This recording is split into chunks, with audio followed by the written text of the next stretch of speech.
साथियों, आज के वीडियो में टोटल 32 क्वेश्चंस हैं। 2 क्वेश्चन ऑप्शनल हैं, कोई भी 2 क्वेश्चन आप छोड़ सकते हैं। 30 क्वेश्चन में से 15 क्वेश्चन आपको सही करना है। अगर आप 15 क्वेश्चन सही कर लेते हैं तो कमेंट बॉक्स में कमेंट करके आपको बताना है। शुरू के जो 50 कमेंट आएंगे उसमें से विनर का सिलेक्शन होगा। तो अगर आप चैनल के तैयार हैं, आप चैलेंज लेना चाहते हैं, 15 क्वेश्चन सही करना चाहते हैं, देखना चाहते हैं आप अपने आप को कि आपकी तैयारी कैसी चल रही है, तो देन लेट्स स्टार्ट। ये रहा पहला क्वेश्चन। विश्व का एकमात्र देश जहां बाघ और शेर दोनों पाए जाते हैं। आपको उस देश का नाम बताना है जहां पर टाइगर और लायन दोनों पाए जाते हैं। ऑप्शन है अफ्रीका, भारत, जापान या श्रीलंका। इसका जो राइट आंसर है वो है भारत।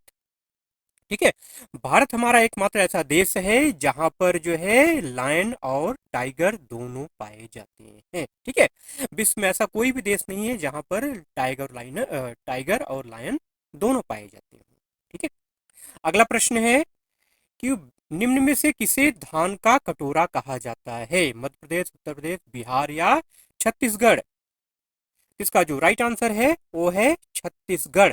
छत्तीसगढ़ को जो है धान का कटोरा कहा जाता है क्योंकि यहाँ पे धान की पैदावार सबसे ज्यादा होती है। अगला प्रश्न है कि भारत किस देश के साथ सबसे लंबी स्थलीय सीमा साझा करता है। ठीक है, ऑप्शन है पाकिस्तान, श्रीलंका, बांग्लादेश, म्यांमार। उत्तर बताने से पहले आपको एक चीज बता दूं जो है कि भारत टोटल 9 देशों के साथ अपनी सीमा साझा करता है। ठीक है, इसमें से 7 देश ऐसे हैं जिनके साथ हमारी असली सीमा लगती है और 2 देश ऐसे हैं जिनके साथ हमारी जली सीमा लगती है। अब जरा कमेंट करके आप बताइएगा कि ये देश कौन कौन से हैं जो हिंदुस्तान के साथ, भारत के साथ, इंडिया के साथ सीमा साझा करते हैं। अब आइए प्रश्न पे आते हैं। भारत किस देश के साथ सबसे लंबी स्थलीय सीमा साझा करता है।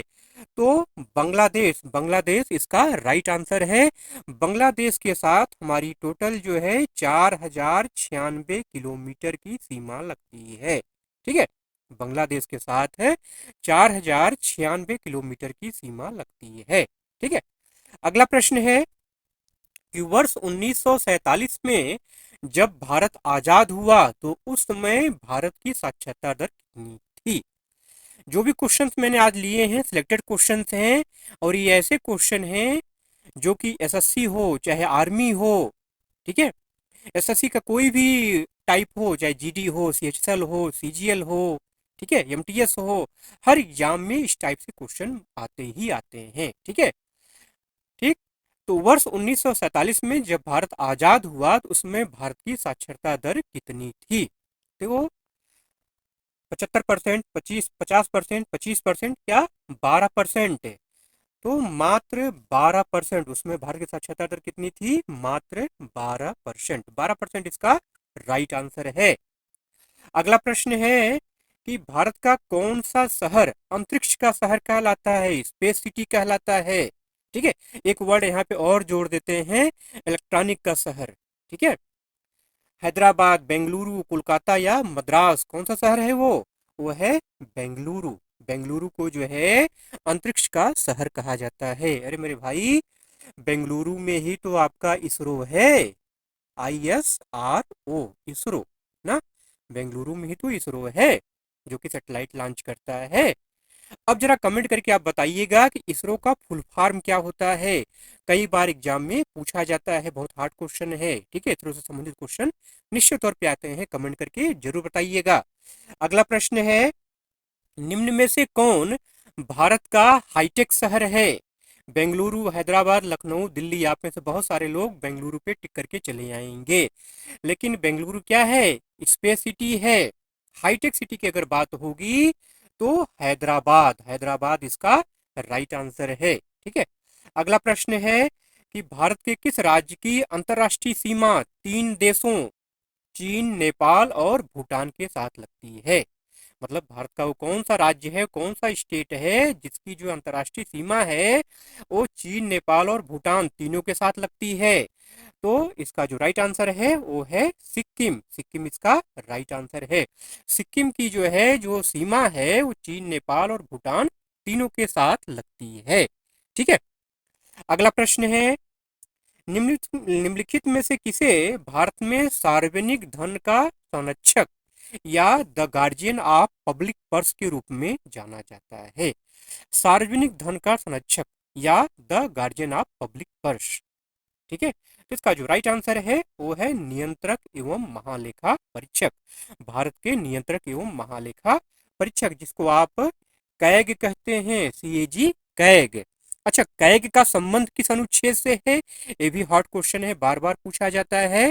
तो अनुच्छेद 148 से लेकर के 151 तक नियंत्रक एवं महालेखा परीक्षक के बारे में वर्णन है। ठीक है, नियंत्रक एवं महालेखा परीक्षक जो है 6 साल तक या 65 वर्ष की उम्र तक अपने कार्यालय में बैठते हैं। इनकी नियुक्ति राष्ट्रपति के द्वारा की जाती है। ठीक है, तो क्वेश्चन के साथ साथ मैं आपको एक्स्ट्रा फैक्ट भी बताता चल रहा हूँ जिससे आपकी तैयारी मजबूत होती जाए। ठीक है, चैलेंज तो आपने लिया है ना, चैलेंज तो आपको पूरा करना है, भागिएगा नहीं चैलेंज छोड़ करके। ठीक है, अगला प्रश्न है कि भारत के किस शहर को गुलाबों का शहर कहा जाता है?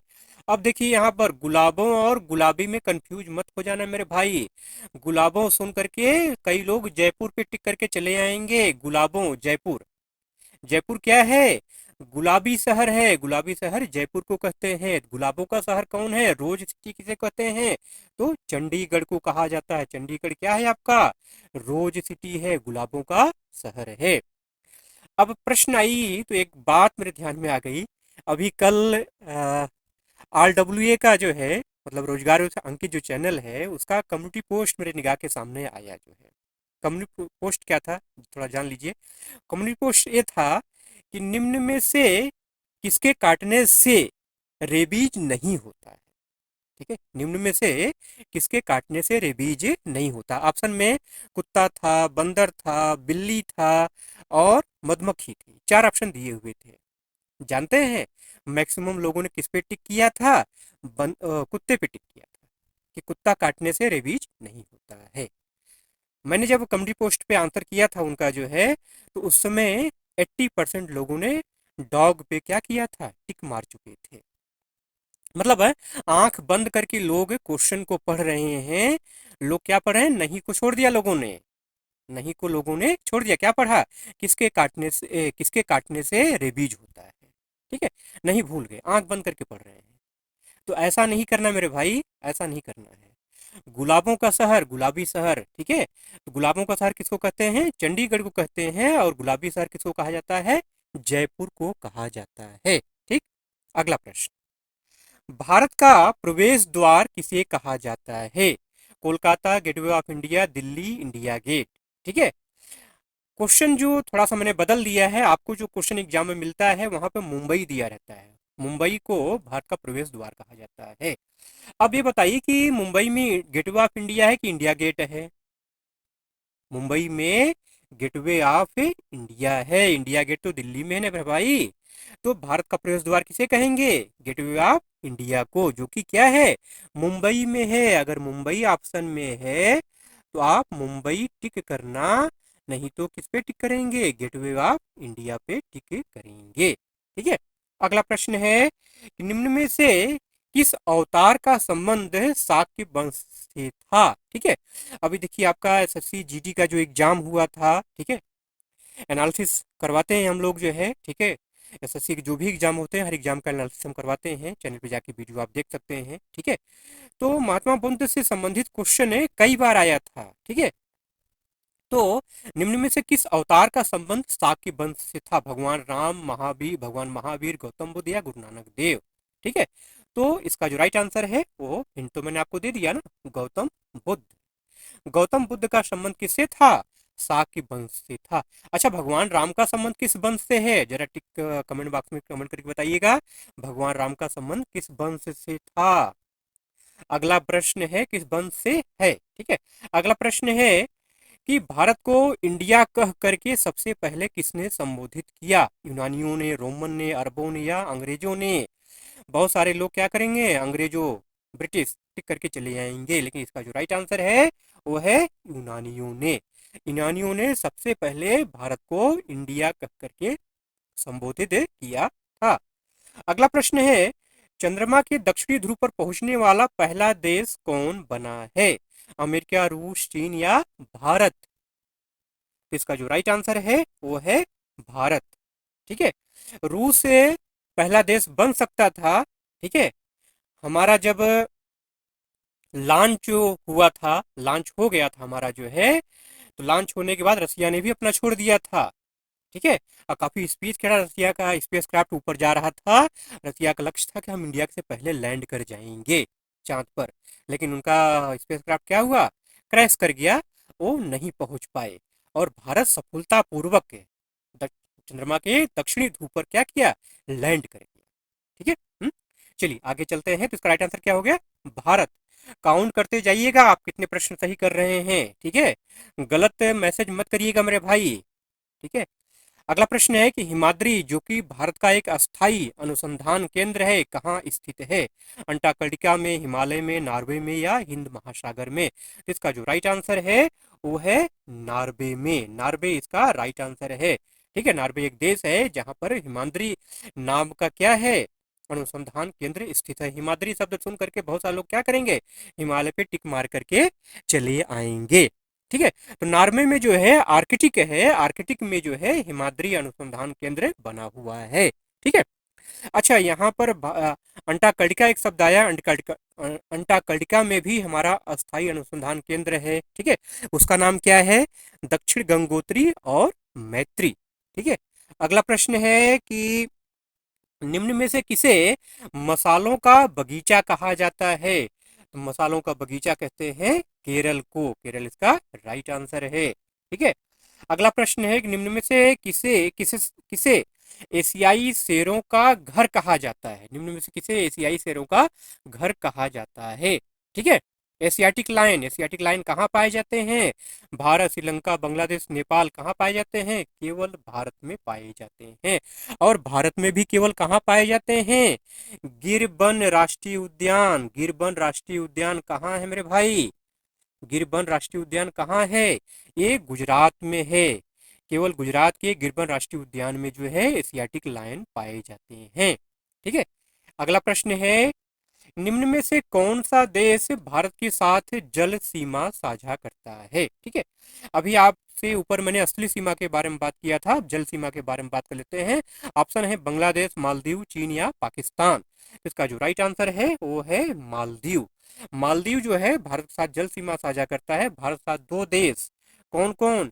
श्रीलंका, श्रीलंका, श्रीलंका और मालदीव, जो कि ऑप्शन में था आपके। ठीक है, मालदीव, श्रीलंका और मालदीव ये दो देश हैं जो भारत साथ क्या करते हैं, समुद्री सीमा या जल सीमा साझा करते हैं। ठीक है, अब ज्यादा डिटेल में मैं नहीं जाऊंगा। श्रीलंका और भारत के बीच में एक पाक स्टेट बोलते हैं उसको। ठीक है, राम सेतु भी बोला जाता है, एक नाम उसका और भी है। ठीक है, डिटेल में जाएंगे तो बहुत लंबा हो जाएगा। चलिए आगे चलते हैं क्वेश्चन नंबर 18 पे।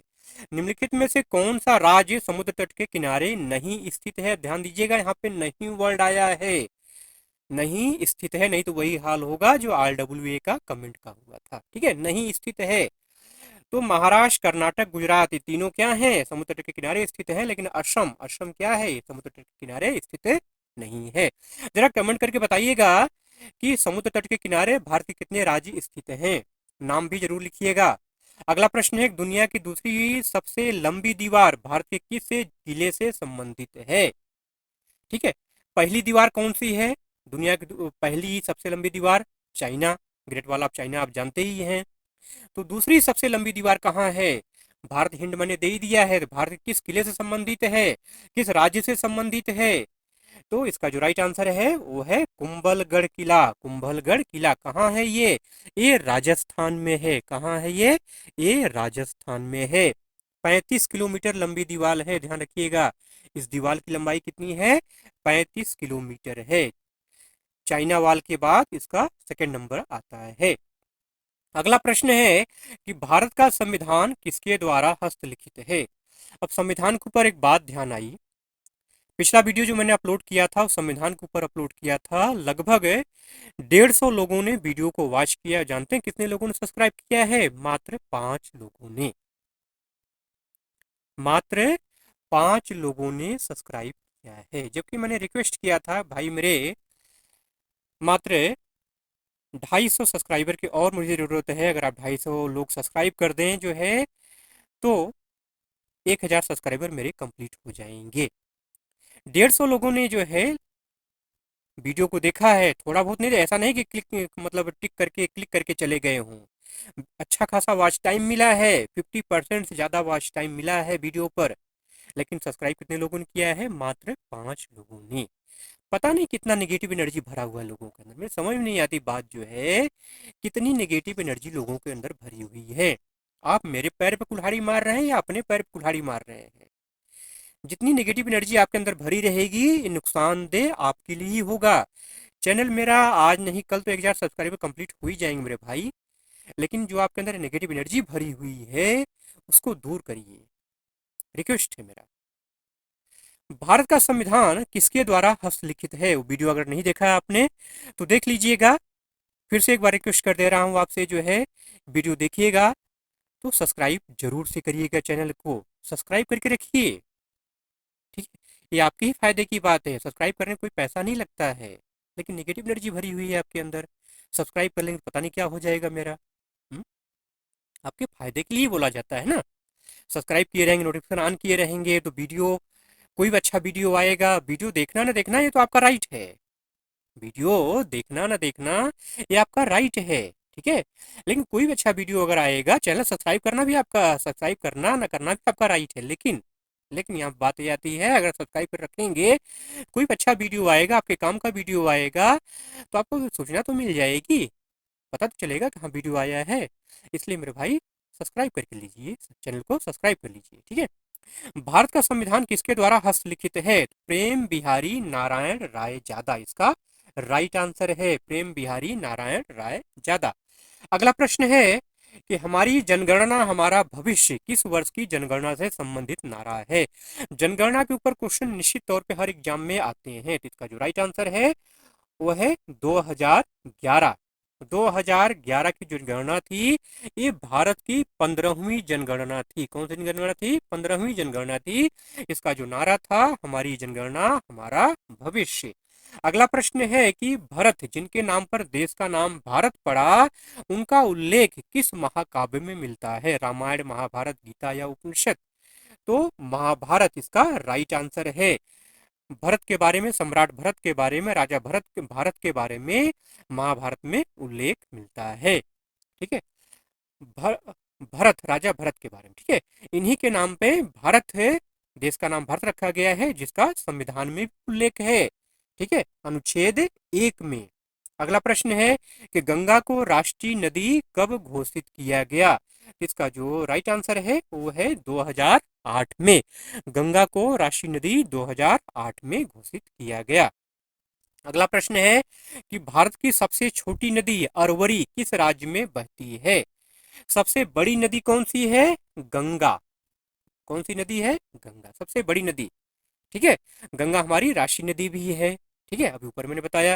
अच्छा, गंगा की लंबाई कितनी है? एक आंकड़ा, एक नंबर बता रहा हूँ आपको, इसको ध्यान रखिएगा। 25-25, कितना आसान है, 25-25 किलोमीटर, ठीक है। तो गंगा की लंबाई कितनी है?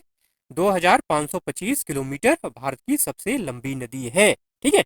ये लगभग आप में सभी लोग जानते होंगे। तो मैंने पूछा है आपसे कि सबसे छोटी नदी कौन है, किस राज्य में बहती है, किस जिले में बहती है, लंबाई कितनी है, सब कुछ बताना आपको, कमेंट करके बताइए आप जल्दी से, ठीक है। चलिए आप आंसर बता देता हूँ आपको जो है, अरवरी नदी जो है राजस्थान में बहती है। कहाँ बहती है? राजस्थान में बहती है। राजस्थान के अलवर जिला में। कहाँ बहती है? राजस्थान के अलवर जिला में बहती है। लंबाई कितनी इसकी है? इसकी लंबाई है 45 किलोमीटर। कितनी है? 45 किलोमीटर। 45 किलोमीटर है इसकी लंबाई मात्र, ठीक है, 45 किलोमीटर, ठीक। चलिए अगला प्रश्न है कि अंबुबाची मेला हिंदू धर्म के किस शक्तिपीठ पर आयोजित किया जाता है? अंबुबाची मेला के ऊपर क्वेश्चन निश्चित तौर पे आता है एसएससी में, जान लीजिए। ठीक है। तो अंबुबाची मेला हिंदू धर्म की किस शक्तिपीठ पर आयोजित किया जाता है? कामाख्या देवी, ज्वाला देवी, ललिता देवी या माँ हिंगलाज भवानी? कामाख्या देवी, ठीक है, नीलांचल पर्वत पर कामाख्या देवी का मंदिर है। अंबुबाची मेला यहीं लगता है, कब लगता है भी पूछा जाता है, तो जून के महीने में लगता है। कितना दिन लगता है? 3 दिन लगता है, ध्यान रखिएगा। एक चीज और बता दूं फैक्ट आपको जो है, अंबुबाची मेला की शुरुआत जब होती है जून महीने में, तो यहाँ पे एक नदी बहती है, ब्रह्मपुत्र नदी। ब्रह्मपुत्र नदी का पानी लाल हो जाता है। हाँ, ये फैक्ट है। ब्रह्मपुत्र नदी का पानी क्या होता है? लाल हो जाता है। ठीक है, तब ये अंबुबाची मेले की शुरुआत होती है। ठीक है, ये घटना हर साल जून में महीने में होती है और फिक्स है। अगला प्रश्न है कि गंगा नदी में पाई जाने वाली डॉल्फिन को किस वर्ष राष्ट्रीय जलीय जीव घोषित किया गया था? तो इसका जो राइट आंसर है वो है 2009। अच्छा, गंगा में जो डॉल्फिन पाई जाती है उसका नाम क्या है? एक्चुअल में नाम क्या है उसका? एक्चुअल में उसका नाम है सुसु। क्या कहते हैं उसको? सुसु। अगला प्रश्न है कि निम्न में से किसे झीलों की नगरी के नाम से जाना जाता है?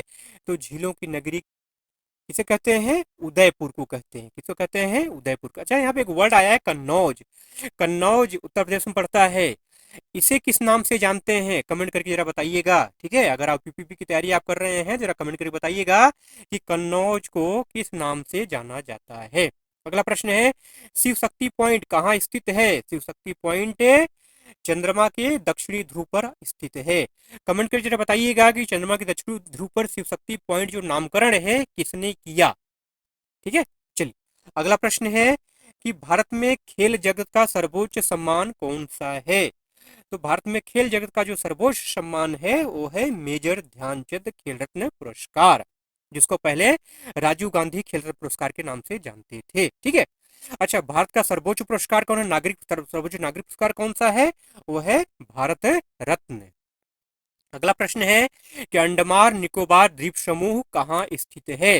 अंडमान निकोबार द्वीप समूह कहाँ स्थित है?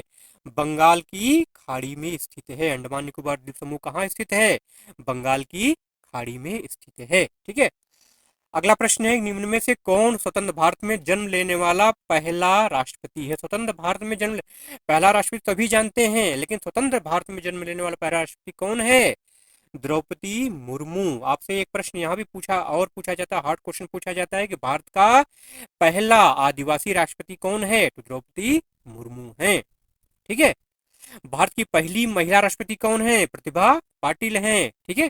अगला प्रश्न है कि संविधान के किस अनुच्छेद में देश और क्षेत्र को परिभाषित किया गया? अभी ऊपर इस टाइप का प्रश्न आया था, मैंने वहां पे हिंट आपको दिया था, जल्दी से बताइए। लास्ट क्वेश्चन है, चूक मत जाइएगा, स्कोर कम ना हो जाए आपका। क्या है इसका राइट आंसर? इसका राइट आंसर है अनुच्छेद 1। भारत राज्यों का एक संघ है। मेरे भाई, अगर पिछला वीडियो आपने नहीं देखा है संविधान के ऊपर, उसको जरूर से वॉच कर लीजिएगा और चैनल को सब्सक्राइब कर लीजिएगा। आपने कितना क्वेश्चन आज सही किया कमेंट में करके जरूर बताइएगा। ठीक है, जिससे विनर का सिलेक्शन हो सके। ठीक है, तो चलिए देखते हैं कौन विनर बनता है। मिलते हैं अगले वीडियो में ऐसे ही वीडियो के साथ, ऐसे ही प्रश्नों के साथ, महत्वपूर्ण प्रश्नों के साथ। तब तक के लिए जय हिंद।